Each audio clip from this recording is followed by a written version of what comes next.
before we conclude, we have seen the mono-alphabetic ciphers, right?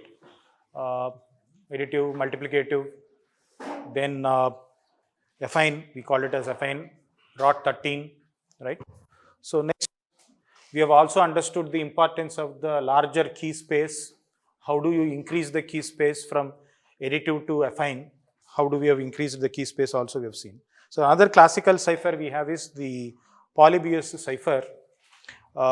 It was invented by the Greek historian. And in this, we use this particular matrix, where in which, if you notice, you have A to Z alphabets, and each alphabet is having an equivalent number. How do you get the number is, corresponding, from the grid, you pick the alphabet. Say, take an example, A is represented as the corresponding numbers in the row as well as in the column heading. So A is 1, 1. Okay. So that is how you denote a cipher alphabet for the plain text alphabet, which is A. So the other few minutes back you asked this question, right? Whether my cipher alphabets comes from the same language, it depends upon the algorithm. So now if you look at how I have encoded A is encoded as 1, 1, 1, 1. Similarly, so attack, when you notice, so 1, 1, 4, 4, and this 4, 4 is for the T, right? So T is 4, 4, like that it goes. So it's a very simple cipher, polybius cipher, and you may wonder that, so though it is a simple cipher, it was invented long back, but still it has found the application. It has found the application even in the war that happened during the Vietnam War. Okay, so during Vietnam War, the people have used this particular cipher under the name tap code. So the prisoners who were captured and kept in the prison, when they want to communicate a message from one cell to the other cell, they used this code under the name tap code. So take an example, if there is a prisoner sitting in a cell tapping on the wall of the prison, and the other guy is able to listen, then if he taps, if he says 4 taps, a pause, 2 taps, that is equivalent to the alphabet. 4 taps and he is a pause, and then 2 taps R. So that is how they used to communicate secretly. Okay. So this is called polybius cipher. Okay. Now the point is, you have to carefully understand, there is one tricky there. It's a cell of 5 cross 5, right? Matrix of 5 cross 5. So obviously it can accommodate 25 alphabets, right? But you have the language with 26 alphabets. So obviously you need to compromise on one particular cell, where in which the trick here is that here you have a cell with 2 alphabets sitting in the same cell, ij. So in the sense that this particular cipher takes I and j as same. So that means when you are performing the decryption, it is not a straightforward decryption. You consider I and see the text what you get. If it is an intelligible text, it is fine. Otherwise, replace that with J and then C. So that's how it should proceed, right? Are you able to follow? So IJ is considered as same. Okay. So that's the polybius cipher. Now, based on this, we proceed further. We all observed that it's a mono-alphabetic ciphers. What is mono-alphabetic ciphers? You have one plain text alphabet that is substituted with another single plain text alphabet. Obviously, we said it leaves the room for natural language characteristics. Now, how do we mitigate it? Obviously, you need to go for 2 of these options. One, encrypt multiple letters of plain text. So far, what we did? you took one alphabet of the language A and encrypted that with the corresponding alphabet in the cipher text. That's all, right? That's what one-to-one mapping done. What it says, encrypt multiple letters. That means when you are doing this process, pick not one, then multiple alphabets. Are you able to follow? That is the first option. Otherwise, use multiple cipher alphabets. That means what? Not one-to-one relation, but rather one-to-many relation. Are you able to follow? One-to-many means what? A would get, from the plain text alphabet, would get multiple cipher alphabets. It could be D, it could be Z, multiple alphabets. Are you able to follow? So, encrypt multiple letters of plain text to cipher text, or what is that happening? You keep multiple cipher alphabets for one particular plain text alphabet. So, this is how you can mitigate the challenge that is there with the mono-alphabetic ciphers. So, how do we do that? You look at this particular cipher. What that cipher says? Select multiple numbers by which to shift letters. What we did with the Caesar cipher? How many shifts we did? Classical Caesar? 3. Have we changed during the process? We picked 3 and that continued for the entire text. What it says? Select multiple numbers. So, take an example. I am picking multiple numbers of shift. Shift by 1, shift by 2, shift by 3. That means I take my plain text. First alphabet is shifted by, second alphabet is shifted by 2, third alphabet is shifted by 3. Shift 1, shift 2, shift 3 is over. My cycle is complete. So, for the next alphabet, again shift by 1.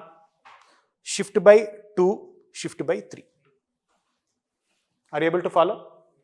So, it is that for my first alphabet, what I did, C is equal to P plus 1 mod 26. In the case of Caesar cipher, the same rule holds for all alphabets. But in this case, second alphabet is C is equal to P plus 2 mod 26. What about third? P plus 3. What about fourth? P plus 1. So, that means, see, the first alphabet is A. For that, what is the alphabet you got? B. And it so happened that for this A, what is the alphabet you got? For this A, what is the alphabet you got? Okay. For this A, what is that you got? B. Okay. So, that happened because every time A came, that with a 3 alphabets positions difference. Now, let us take T. T. What is the alphabet you got? What is the T you take? What is the alphabet you got? That means, is it one-to-one relation? One to many. But if you observe only for A, that comes problem. Why? Because you are shifting by 3 and A has happened in a way that A is coming for every 3 alphabets. That's the reason why it happened for A. But if you observe for all other alphabets, it's a not one-to-one relation, it is a one-to-many relation. Are you able to follow? So, this is one of the example for multi-alphabetic cipher. Other classical cipher is the Playfair cipher, which is the example for multiple letter encryption. What is meant by multiple letter encryption? What is that previous slide I said? Either you can take multiple plain alphabets and map it to the cipher alphabet. That is one thing. Otherwise, take multiple cipher alphabets, map it. What is this one is the second scenario, right? I hope you guys remember these 2 points. This is the scenario of which second one. What we are going to discuss now is for the first one. What is the first one? Encrypt multiple letters of plain text. How we do that? The best example is the Playfair cipher. What is this Playfair cipher is doing? It is taking the same, which is 5 cross 5 matrix, and along with that, we need to give a keyword.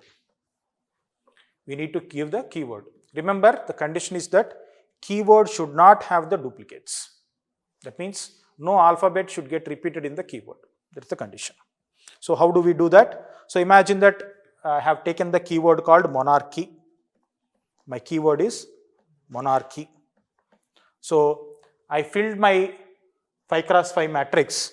This is my 5 cross 5 matrix, and I call it as Playfair matrix. I call it as Playfair matrix. And first fill the alphabets with the keyword and the remaining alphabets of the language. So monarchy. For the remaining cells, what I am doing is I am filling with the remaining alphabets of the language. B, D, E, F, G. What is that IJ? What is that IJ? Why we have IJ? The reason is you have 5 cross 5 cells, 25 cells, language of 26 alphabets. So you treat I and J as same. This is that logic we saw in this particular cipher, right? Polybius cipher.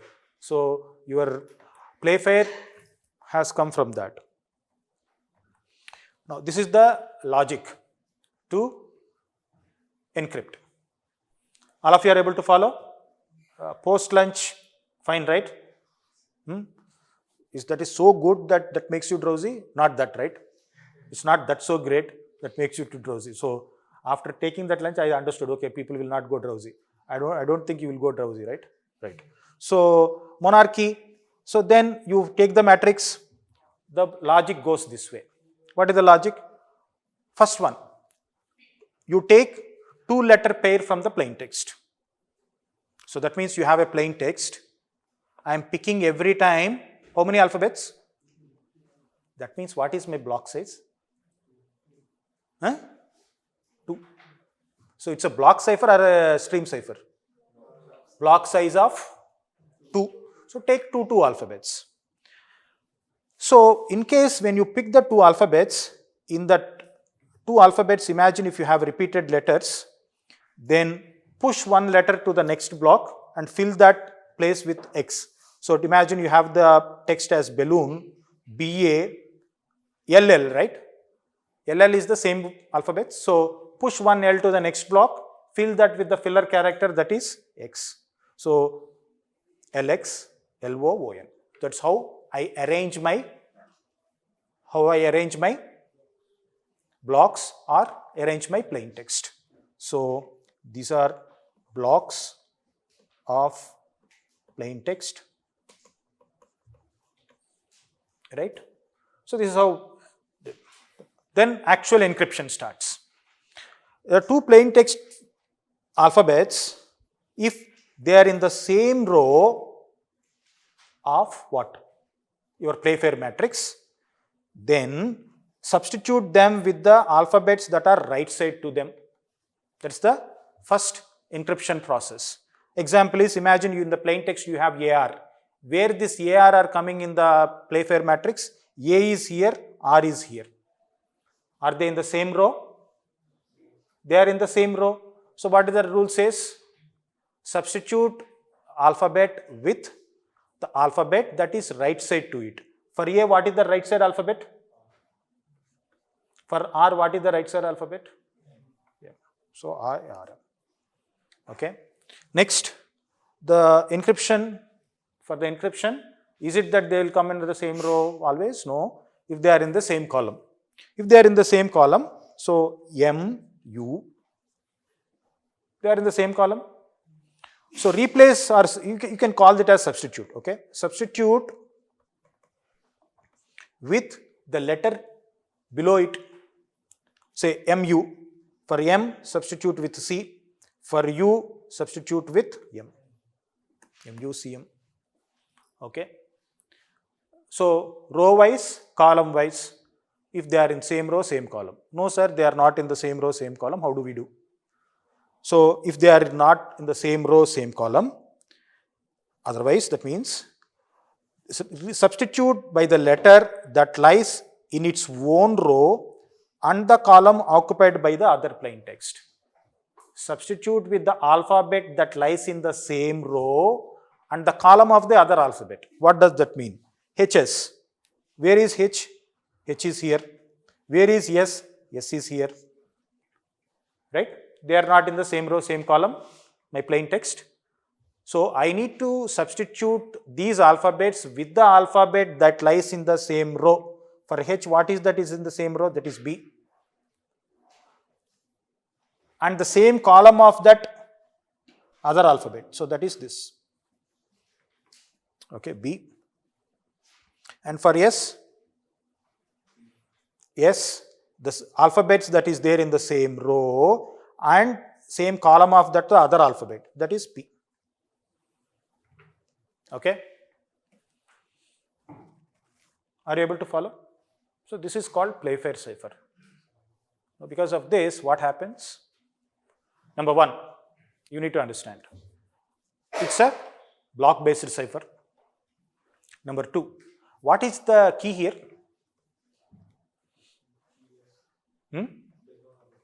It doesn't have key. The key is the matrix and the keyword. The rule of making a matrix and the keyword. Okay. Rule of that making matrix is known to everybody. Then the keyword. It is the keyword.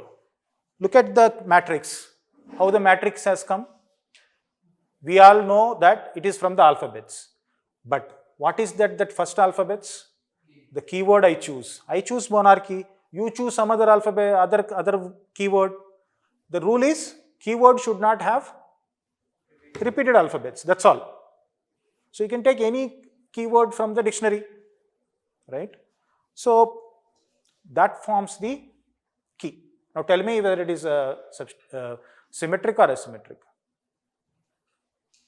Symmetric because you should use the same key matrix there. Number one. Number two. Is it a block or stream? Because every time you are taking two alphabets, so block size is 2. Right. Now, is it mono-alphabetic? Why?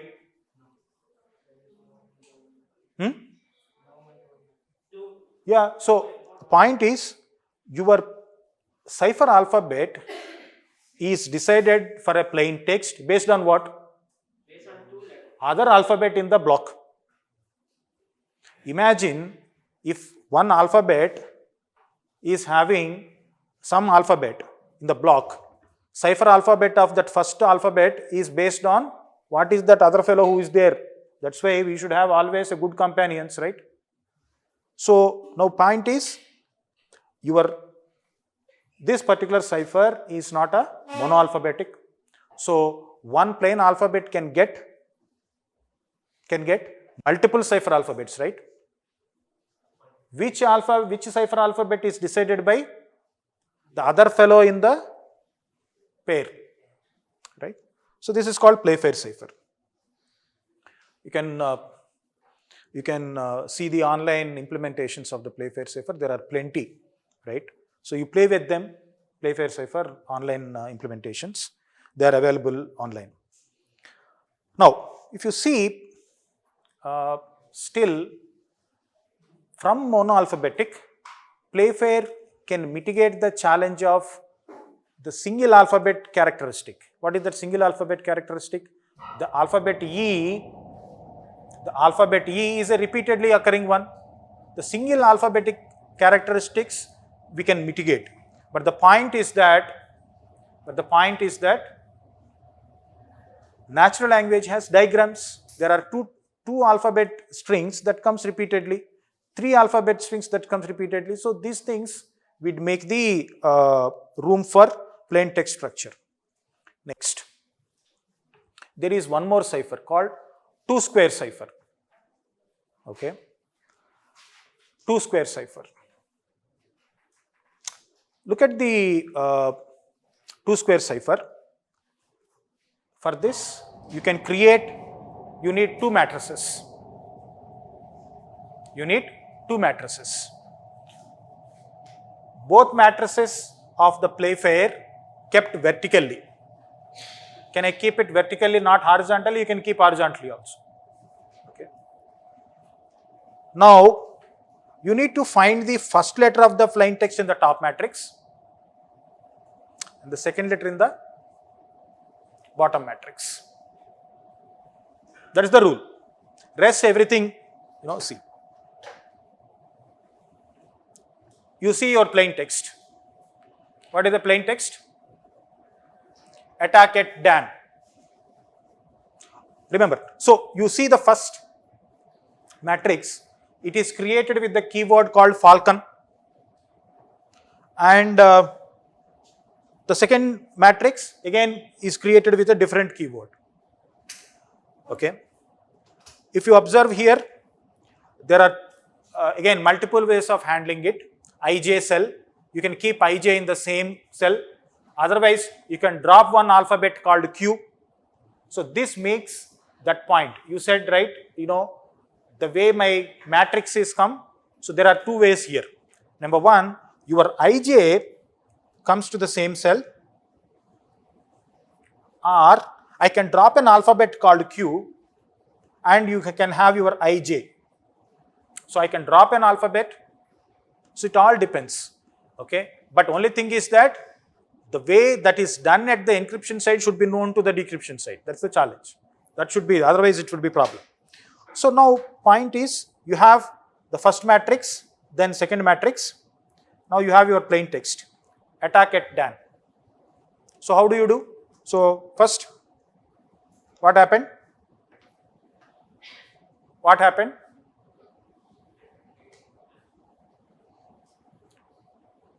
Divide into pairs, 2 alphabets. Then what we need to do? I need to encrypt. What is the rule says? First letter of the plain text in the top matrix. Where it is? Second letter of the plain text in the bottom matrix. Where it is?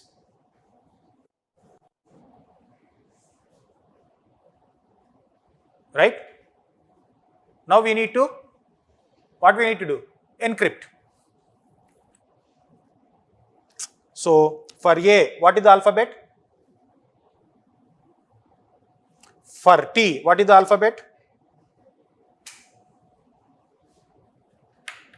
Is that clear? Is that clear? You need to choose 2 matrices.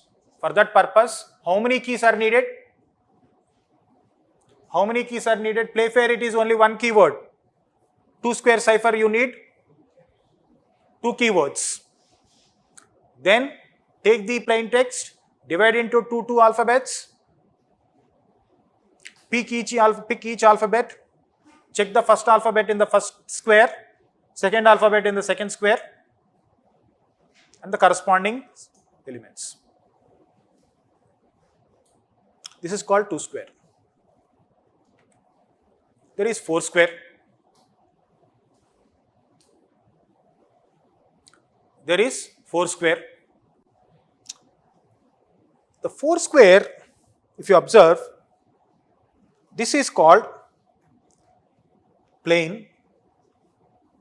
This is cipher. And this is plain. This is cipher. Okay. So all caps are the ciphers, squares, and all smalls are plain squares, plain alphabets. So how do you do? Imagine you have same, take 2 alphabets. Alphabet is TE. in my plain text. From where T is coming in the plain text for the first one, that is where here. What is the second alphabet? What is the second alphabet in the plain text? E.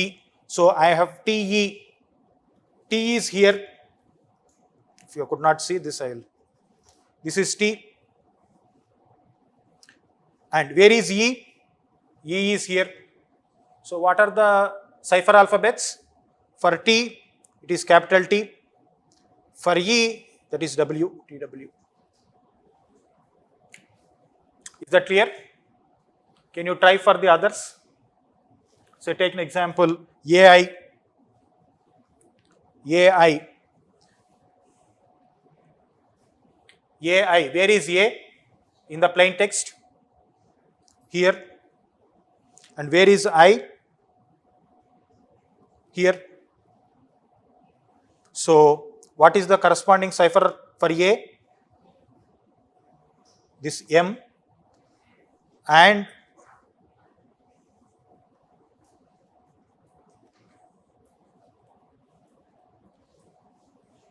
fine.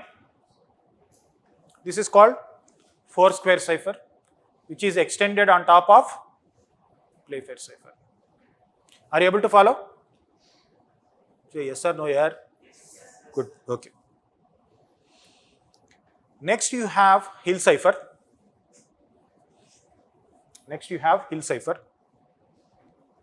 Wherein which you represent plain text in the form of a matrix. Okay, plain text is represented in the form of a matrix. Obviously, if you observe so far, we have actually played with alphabets. Now, from now onwards, you can't just play with the alphabets. Rather, you need to convert them to the values, decimal values, and then play. Right? So, put the plain text in the form of a matrix. That means, the decimal equivalents, and you have the key matrix. How the cipher text is produced? C is equal to plain matrix into the key matrix, right? Is it what type of cipher? Multiplicative cipher. So the C matrix, the cipher matrix is equal to P into K. When I say P into K, all these things are with mod 26. That should be there. Now, when you do the decryption, what you should do? What is this K inverse? Multiplicative inverse of K. That's the reason why you see here K matrix and K inverse matrix. So, inverse of K should be used. Inverse of K should be used for decryption. K is used for encryption. Inverse of K is used for K value you look at, K inverse you look at. So, key used for encryption, K inverse is used for decryption. Both are different only, right? Both matrices are different. Huh? Can I call this as asymmetric?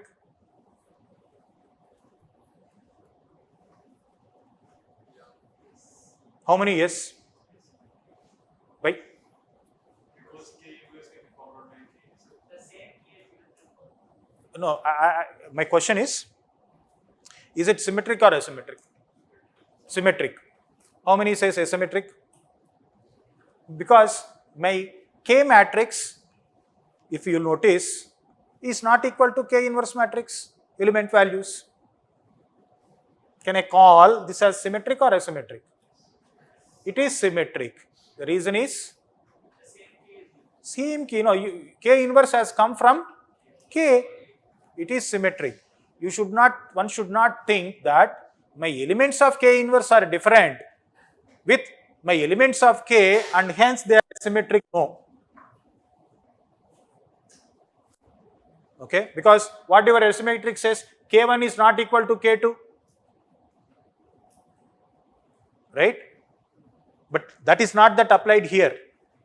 What we say even in the case of symmetric, that is the reason why I said C is equal to P plus K mod 26. P is equal to C plus minus K mod 26, right? So there K minus K in the case of additive, K inverse in the case of multiplicative, it is for symmetric. Okay. So Hill cipher. So key matrix of Hill cipher should have what? Multiplicative inverse. So you need to choose those matrices that have multiplicative inverse, otherwise you should not choose. Next, we have one-time pads. Next type of ciphers are one-time pads. One-time pads are a kind of unconditional in the sense are a kind of ciphers that are different from the ciphers that so far we discussed, in the sense that they are having no statistical relationship with the plain text. What is that statistical relationship? If you look at the Caesar cipher or any other mono-alphabetic ciphers, what is the issue I said? You can analyze the frequency and Frequency of the alphabets you can analyze, right? But one-time pads, such frequencies can be mitigated. Okay, how do you do that? Imagine there is a language having 8 alphabets. I am saying imagine there is a language having 8 alphabets. What are those alphabets?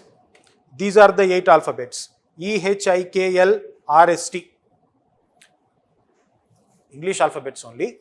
I am just telling there is a language with 8 alphabets. All these 8 alphabets are represented as 000 to 111.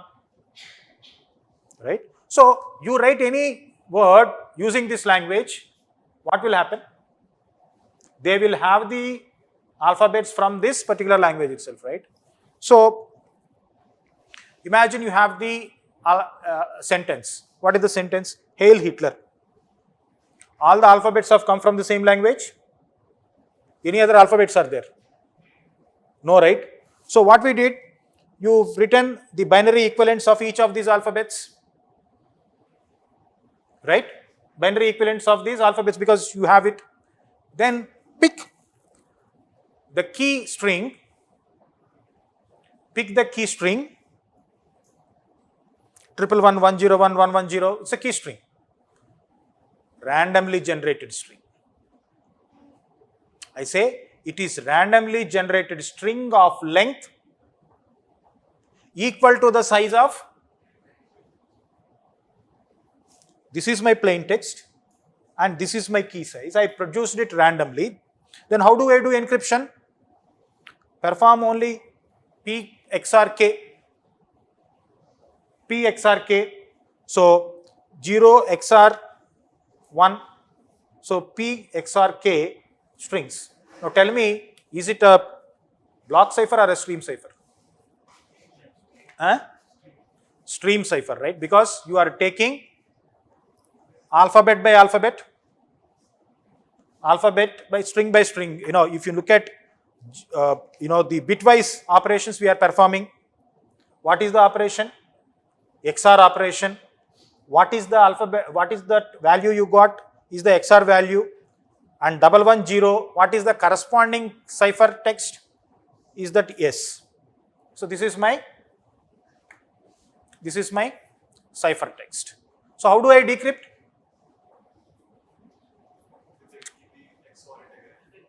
Take the cipher, apply the key and perform bitwise XOR. You get? What you get? Plain text back. Okay. Can I apply AND gate? Can I apply AND gate?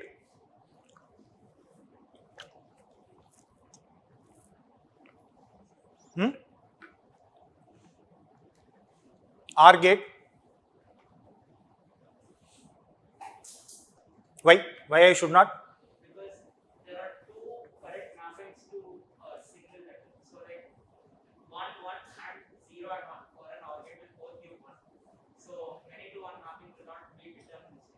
So what is that, reversible operation? What is that reversible operation? XOR is the only reversible operation. The point is, you take 1 1, you get 0. Wherever 1 1 0, 0 1 1, 1 1 0. So you can reverse it back. Now look at the AND gate. Is there any ambiguity there or not in the AND gate? So you can't use AND OR operations, while doing this encryption process. So you perform only the XOR.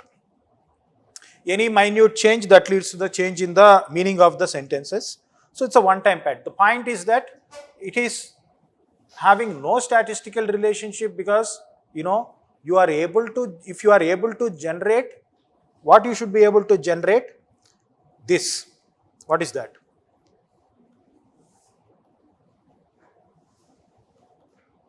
Random key string. Where it should be generated? At the sender side. And it should be shared with the receiver or generate the same key there also. Okay, this is called one-time pad. So there is, based on this one-time pad, you have a cipher called Vernam cipher. Next, another interesting ciphers are called poly-alphabetic ciphers. What is this poly-alphabetic ciphers do? We said what? Mono-alphabetic, right? What is mono-alphabetic? This is poly-alphabetic. What is poly-alphabetic is doing? It follows a set of mono-alphabetic substitutions. It's not that it follows one mono-alphabetic. It follows multiple mono-alphabetic substitutions. A key determines which particular rule to be chosen for a given transformation. That we will see. What is that? The best known poly-alphabetic is the Vigneri cipher. What is the Vigneri cipher is doing? It is doing multiple mono-alphabetic substitutions. Multiple. Tell me one example for mono-alphabetic substitution. Caesar cipher is the best example. What it is doing? It is doing 26 Caesar ciphers. What is meant by 26 Caesar cipher? Can you tell me what could be the 26 Caesar ciphers? Tell me the rule. C is equal to P plus 1 mod 26 goes P plus 2, P plus 3, P plus 4. These are all multiple Caesar ciphers, right? That's what is the Vigneri cipher is doing. So this is the table that it uses. This is called Vigneri table.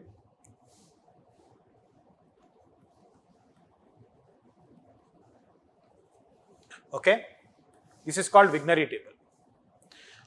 These are all plain alphabets. These are all cipher. These are all the key. This is plain. This is key. And what are all the inside is the ciphers, cipher alphabets. Now, notice this table. What is that you observe? What is that you observe? Is it Caesar ciphers? Is it multiple Caesar ciphers? What is this first row? P plus 0 mod 26. What is this? P plus 1 mod 26. See, my A is 0. Means A is substituted with one shift. B. That's how your table has come. Vigneri table has come because of that, right? So now, how do? You take the plain alphabets and key alphabets and the corresponding cell value. So imagine my plain alphabet is Y, my key alphabet is X. What is the cipher alphabet? What is the cipher alphabet? Is the cipher alphabet that is there in the junction of these two alphabets. So when Y is my plain alphabet, X is my key alphabet, what is the cipher alphabet? So it is poly-alphabetic because it is doing multiple what? Mono-alphabetic ciphers, number one. Number two, is it stream or block? Stream or block? It is stream. The reason is you take every alphabet of the plain text, map that with key alphabet. Because you see what you did here? I took an alphabet of plain text and corresponding key alphabet produces according cipher alphabet. So it's a stream, number one. Number two, another thing, is it that, imagine I have a plain text of 100 alphabets. Is it that my key also would be of 100 alphabets?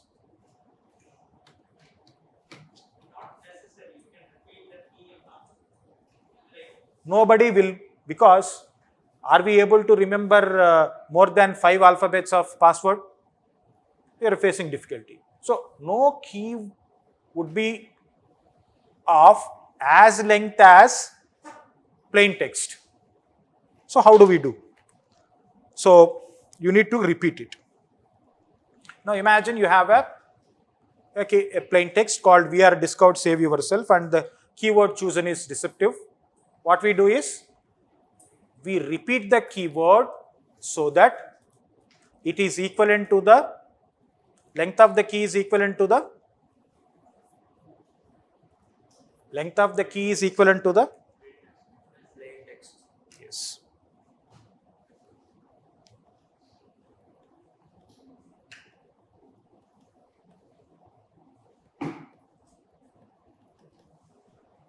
Once you have that, what you do?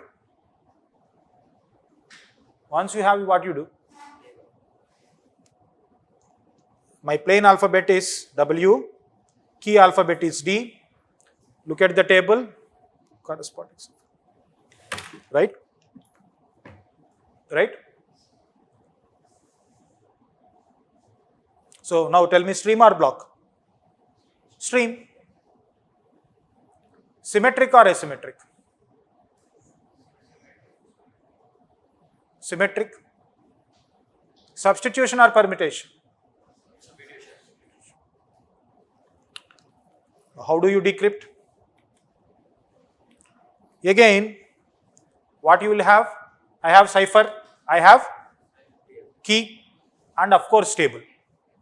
So take my, take an example, this is my cipher alphabet and the key is D. What you do? Go to the corresponding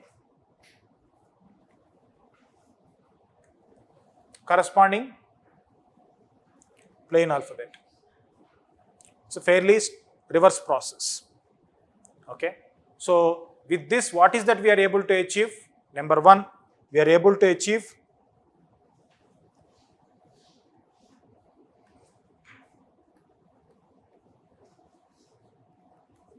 poly-alphabetic cipher. No more one-to-one relationships,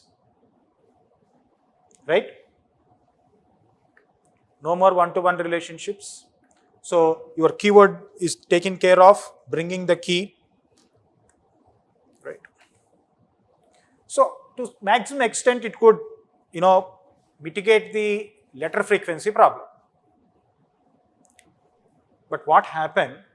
See, sometimes when we design these ciphers, right?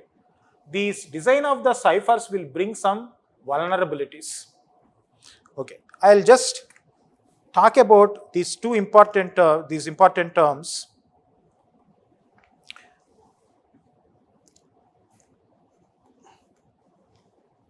Vulnerability,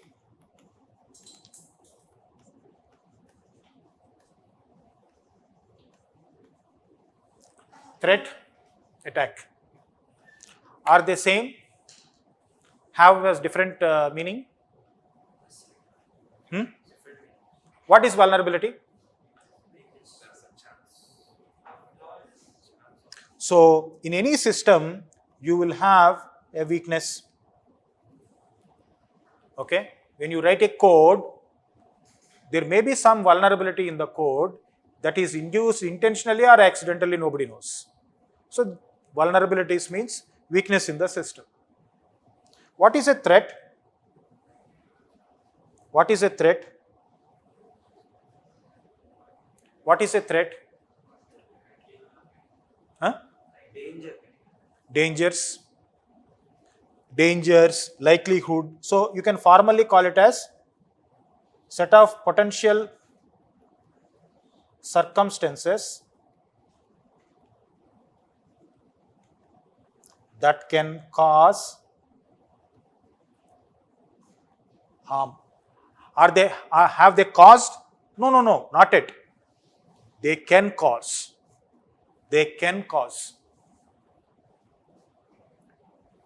What is attack?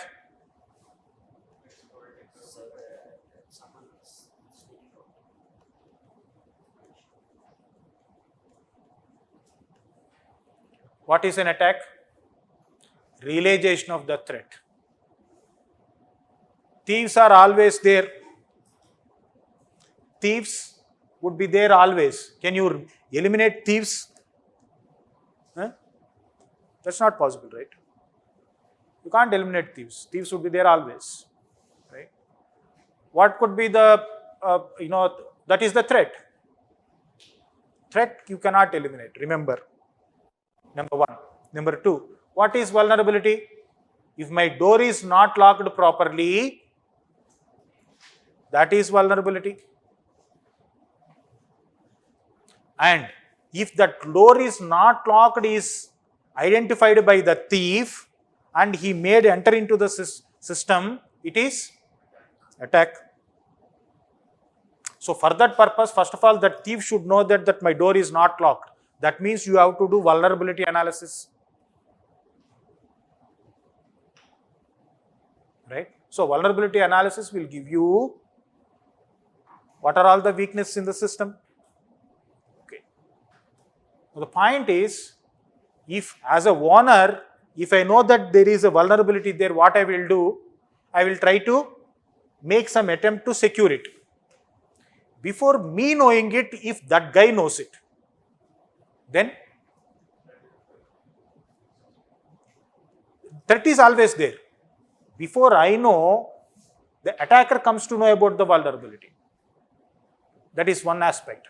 The second aspect is, the moment he came to know that there is a vulnerability and he made an attack. What is that? It is called zero-day attack.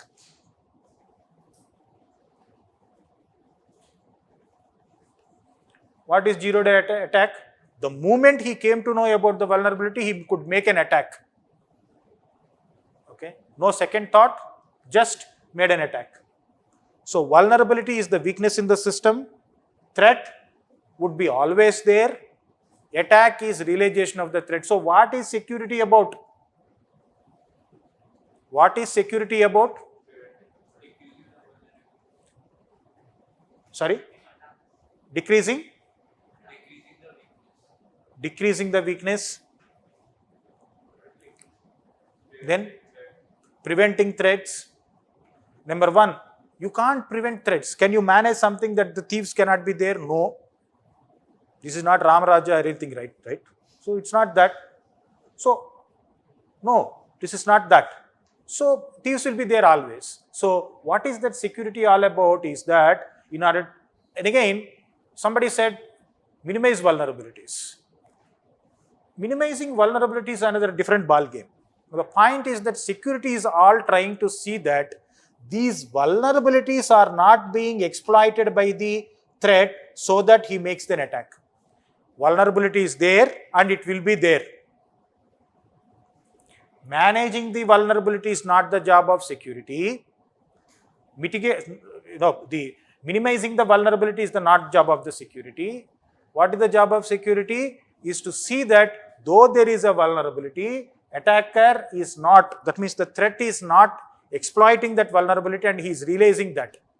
That is the job of security. Okay. So any security measure you take, whether it is cryptography, you see their fundamental functionality. You will notice that they are not actually, you tell me, I am having an encryption algorithm. What is this encryption algorithm is doing? Is it that it is eliminating the threat attackers? Attackers are still there. Is it that it is minimizing my vulnerability? No. What it is doing is, it is making the attack difficult.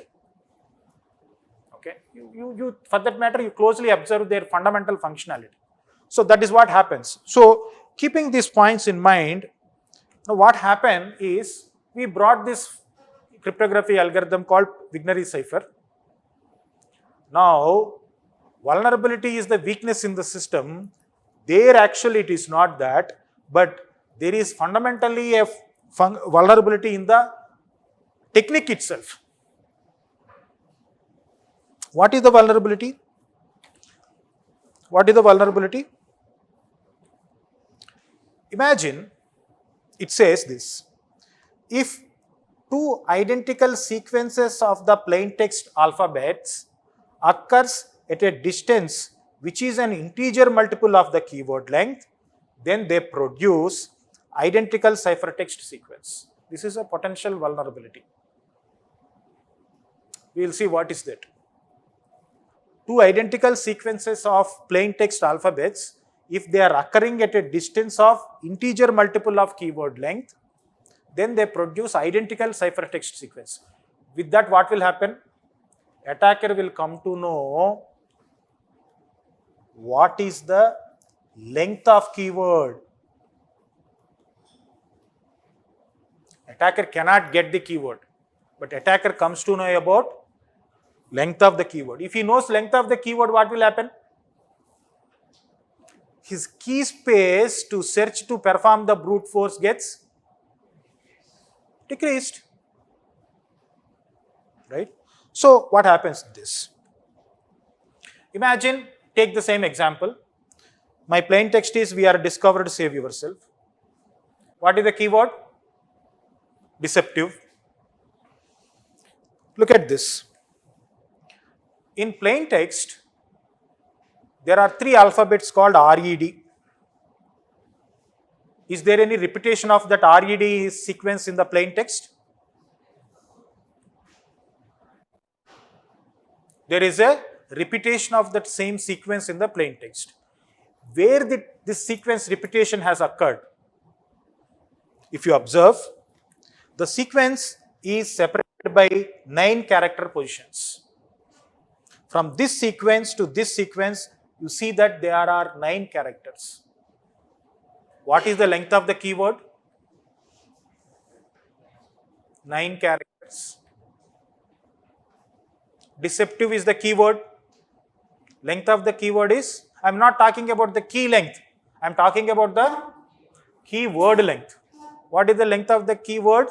9. And this sequence is getting repeated with a separation of 9 character positions. Because of that, what happens?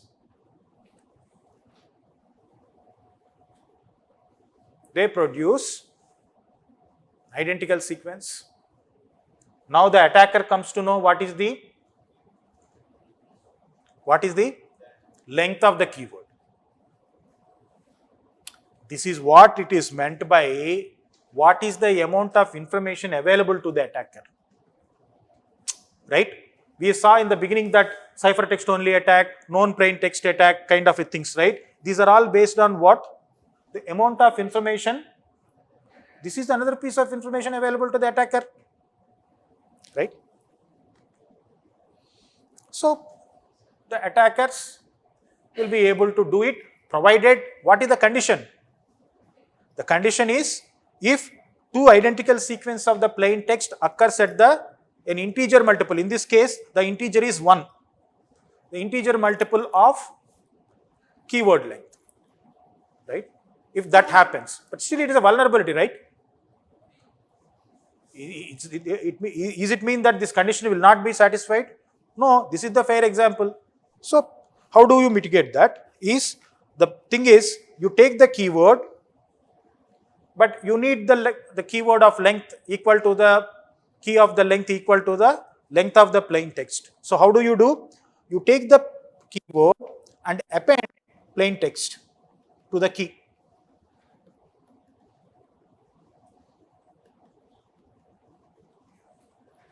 Plain text is added to the key. Then what happens?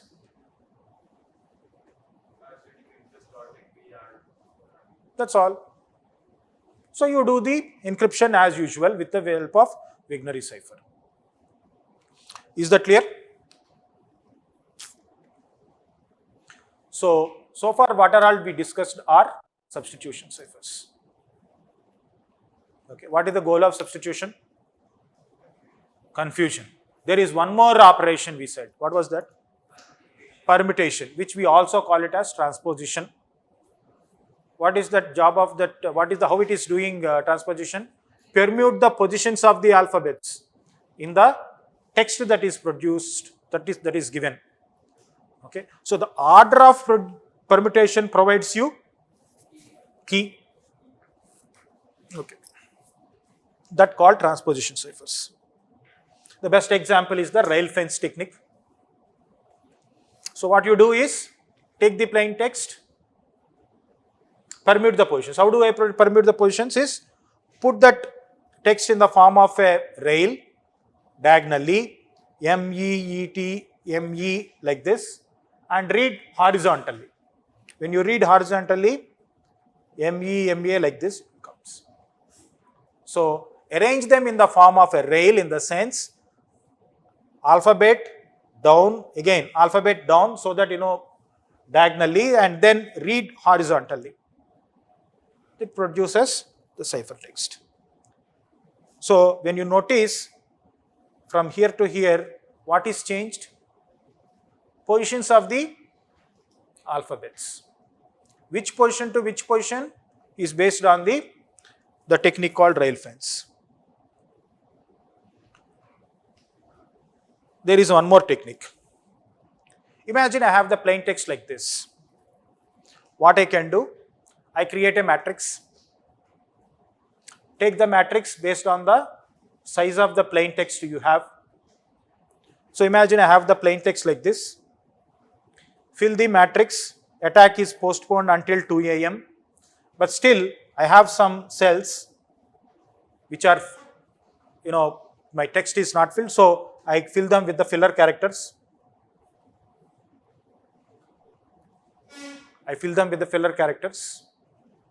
Right? So then what I do? Pick the key. I pick the key. So this is my key. 431257. So that means what would be my cipher text? I read in this way. 1,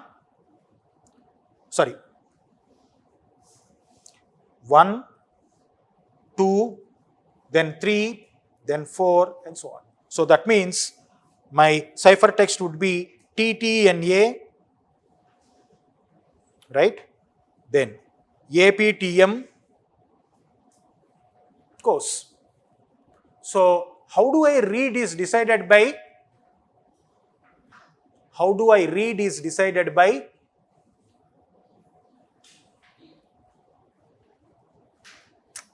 what I did? I played with the plain text that is given.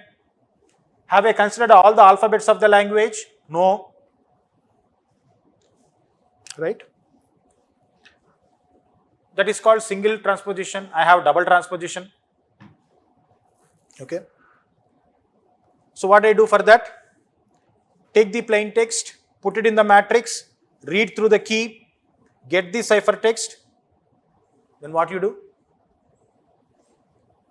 Again you put it in the matrix, because we are talking about double transposition. That means you transpose second time, right? So, okay.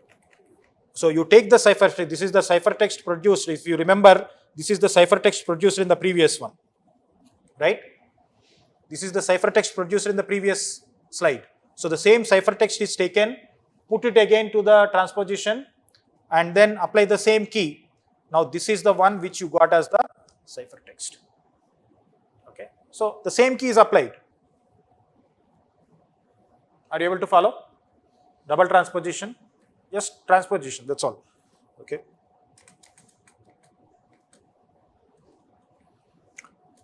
There is one more transposition cipher which is called geometric shape cipher. What is the geometric shape cipher says? The sender writes out in the plain text in rows and then maps a path. Okay. So what is the plain text I have? Attack the beach at sunrise, right? So I wrote it in the form of rows. Then what I should do? Map a path. So this is my path. So I started from here, goes this way. So then what is your cipher text you get? ESIHT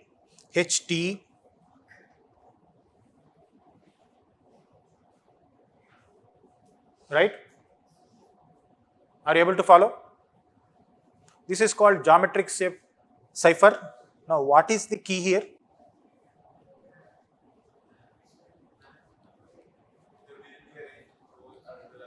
Shape, mainly shape and the way you have arranged, right? The way you have arranged. See this, the way of your arrangement and the shape that you have done forms the key. Are you able to follow? This is a kind of what cipher? Am I using all alphabets of the language? Changing the positions of the alphabets based on a shape, that's all. Is there any mathematical logic all these things? No. Just crude way of arranging things. Okay. Now look at this. This is called rotor machine, which is part of that particular the cipher machine that was used in the Enigma. Okay. So this is, again, there is no mathematical logic or anything. There are typically 3 motors in that machine. So what it goes is, if you see here, these are all my plain texts, okay, A, B, A to Z. These are all my ciphers, okay, the last one. So my plain, this is my cipher, right, the output. Now it is this. I enter, see this inside, if you notice, these values are all fixed. So take an example, this 24 is mapped with here and then this is mapped with 22. That is fixed. This is called wiring of these motors, that is fixed. And it is varies from one particular Enigma machine with another Enigma machine. So the point is, when two communicating parties, when they are using Enigma machine, what it should be is, the sender and receiver should have the same Enigma machines. Okay? They cannot have two different Enigma machines. They should have the same wiring, same internal structure. This is the structure.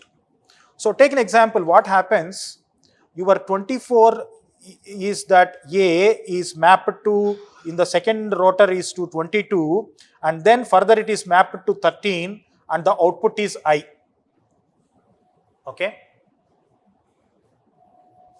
So for A, this is the structure. So you press A,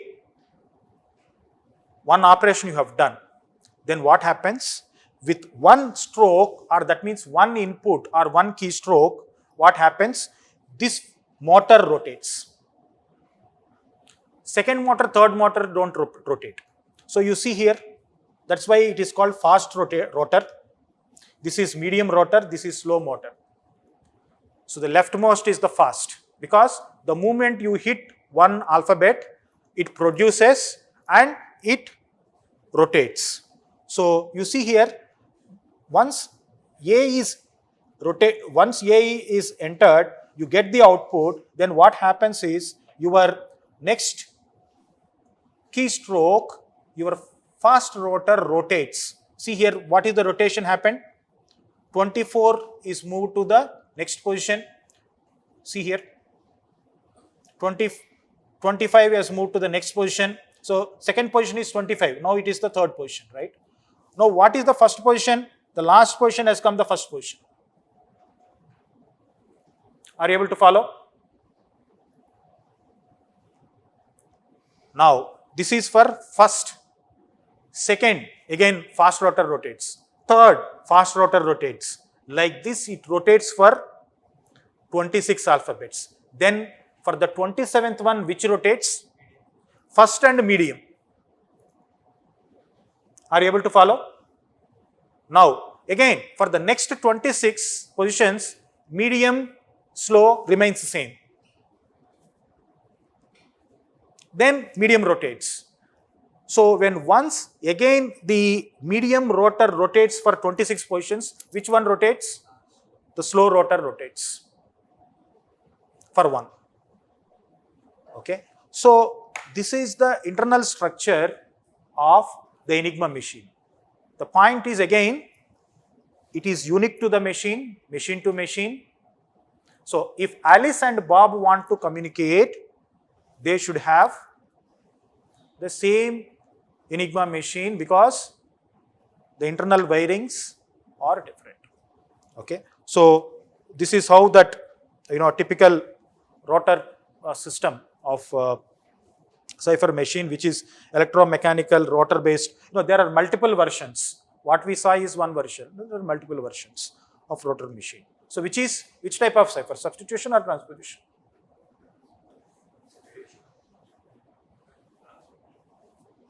Substitution or transposition? Okay. Now, so with this, we stop the classical ciphers. What we are going to discuss all is the modern ciphers. Okay. So if you notice, have we observed any cipher which is both substitution and permutation? I repeat, have you noticed any cipher which is both substitution and permutation? Have you noticed any cipher which is both stream and block? All modern ciphers are, number 1, all modern ciphers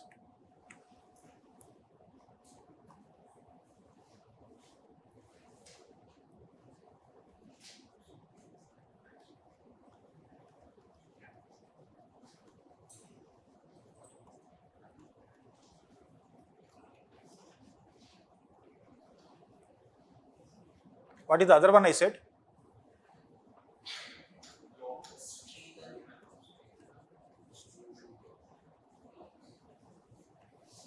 They can do stream and block. If you do stream and block, what you achieve? Both confusion and diffusion. So, substitution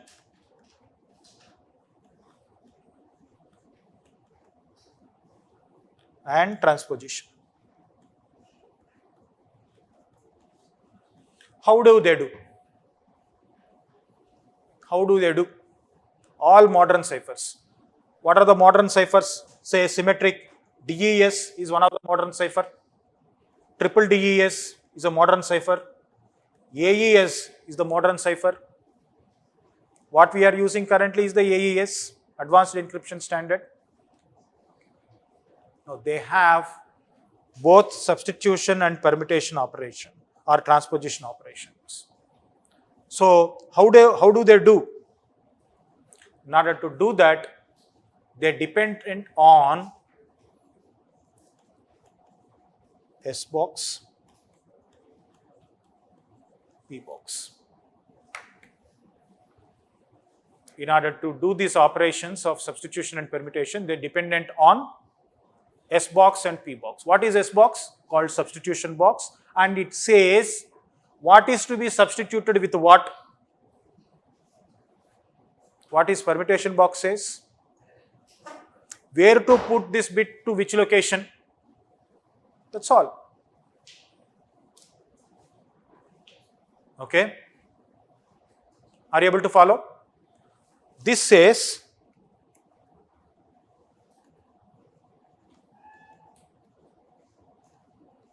what to substitute. What is P box says?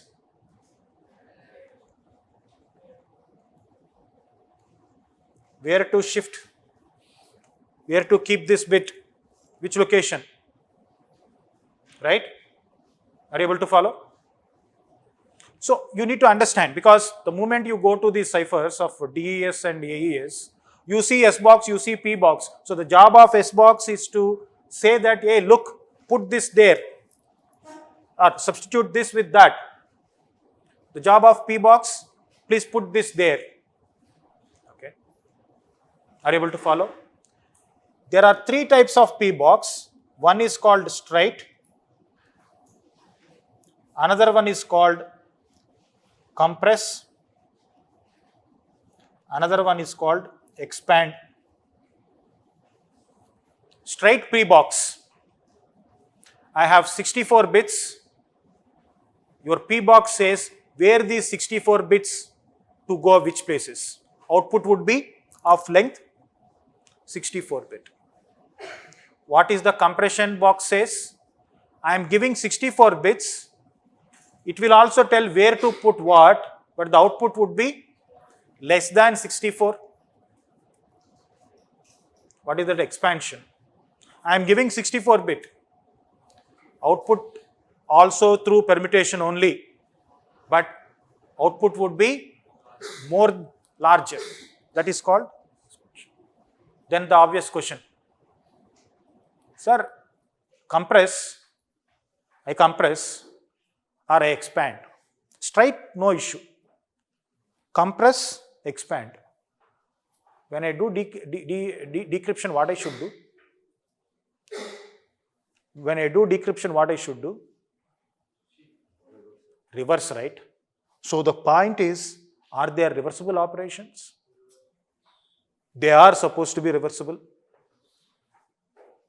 Anything you do, if it is not reversible, it is non-decryptable. Okay. So with this, we will stop here and have a break, and then we go for the modern ciphers, not today. Okay. Right?